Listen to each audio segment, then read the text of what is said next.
Welcome to a rainy Malmö airport, where we will be landing today when it is sunny. And note that propeller.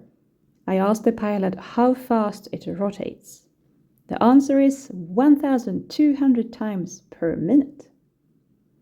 We are high up and we will actually be making a huge U-turn because technically we will be leaving Sweden, almost reaching Denmark, and then come back and land into Malmö airport, which of course is not very close to Malmö itself, and you need a particular bus ride by the flygbussarna, the flying buses, to get there. I've been thinking about making the interior of an aircraft more fun. Usually it's a bit grey and white. The seats are grey, dark blue. People will remember the airplane for having rainbow seats and choose it to fly with more often because it's a nice experience. Shout out to all designers out there. As for requirements, sometimes one aircraft company can have several subcontractors with different contracts and therefore different rules. You usually would not see the difference as a customer, but sometimes your tickets will have one company's name written in them while the aircraft bears another name on it. So the company is lending an aircraft from another company for some time. Another intricate detail that expresses this contractor-lender relationship is when landing and coming to a standstill, the moment when a lit-up sign, which tells you to keep your seatbelt on, when should it actually be turned off? That differs between companies. In some policies, the requirement can be to have the sign on for much longer, far after we've come to a standstill. Other companies let the cabin crew switch off this sign much faster. Different companies also have different rulings on outfits. There are still conservative winds. Yes, that was a pun. In the business, meaning that you will not see staff with green hair in a cool creation for a long time ahead. Limited hair coloring overall, and usually men do not have ponytails, for example.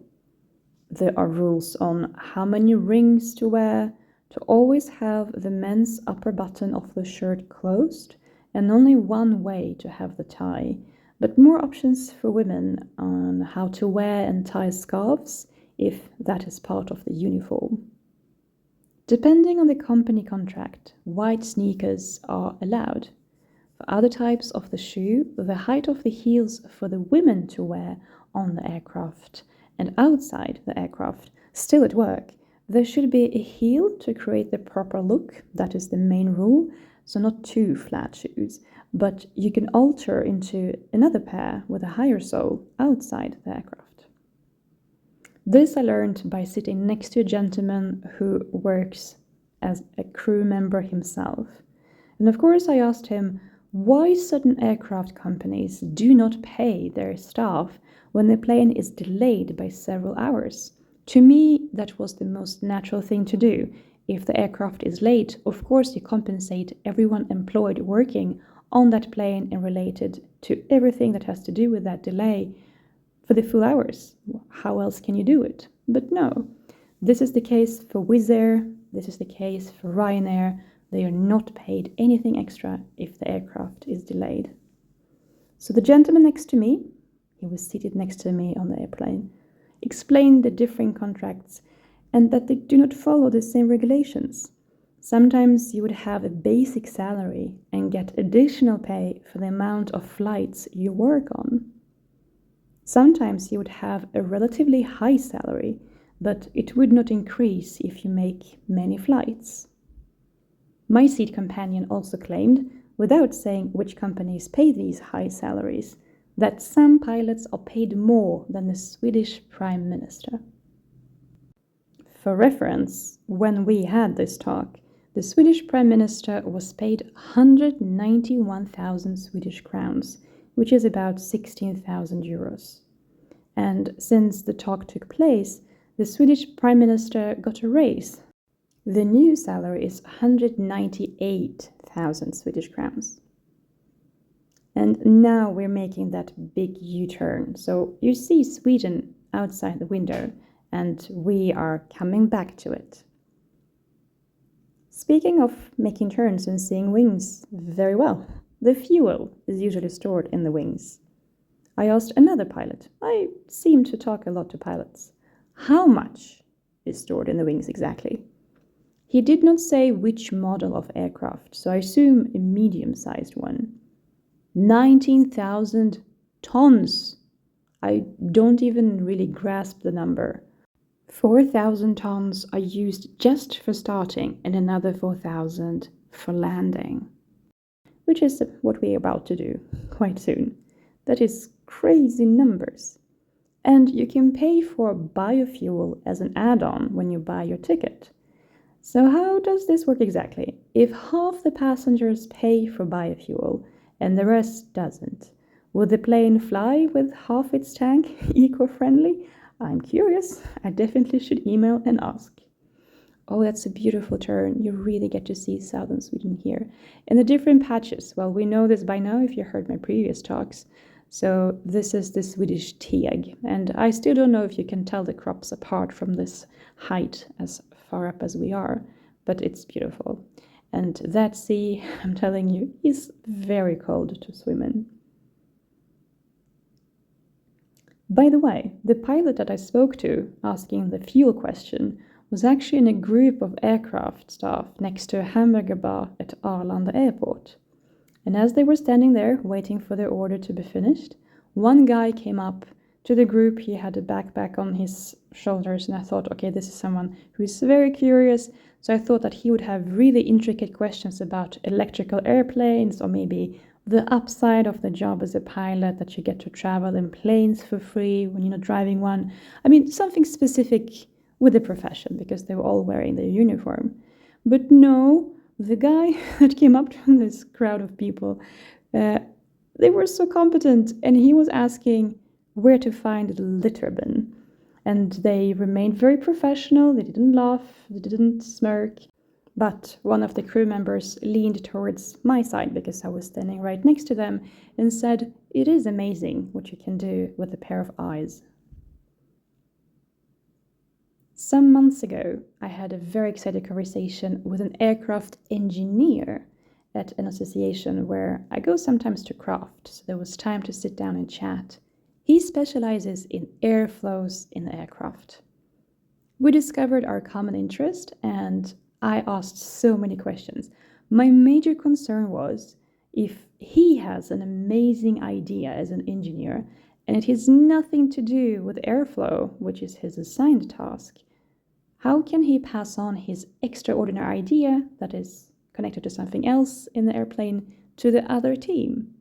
And he can. There are ways to do that, but it is all heavily regulated by law and security protocols. So no matter how great the idea, it has to pass a lot of security clearances first. For example, one of the easiest things to change, it is the looks of each seat.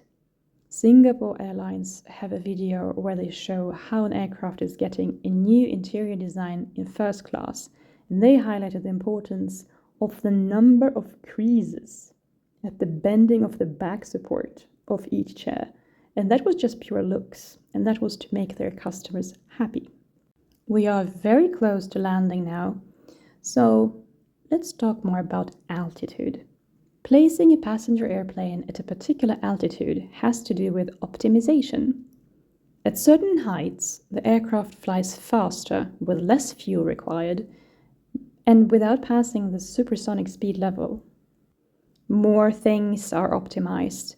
The best shape of an aircraft wing looks like a bent water droplet if you look at it from the side, and the passenger windows are not square for a reason. What is not optimized is the food. We're not talking about like entire teams dedicated to cook the perfect food for first-class passengers. That is something else. It is always a happy surprise to see what you're getting on airplanes without paying the extra. Either it is amuse-bouche, super cute pieces of chocolate packed beautifully, or a full-on breakfast in a lovely box, which is very practical to transport if you decide to have your breakfast later, after you left the airplane. We also have the companies that refuse to give you a glass of water for free unless you have to have it for your medication. So they have very different approaches. Food is something that can save the company a lot of money if portioned well overall. There's a story about, I believe, American Airlines that goes that it was possible to save $40,000 per year just by removing one olive from each salad served. In this sunny, lovely weather, this is end of summer in Sweden, it is just so nice to be landing here.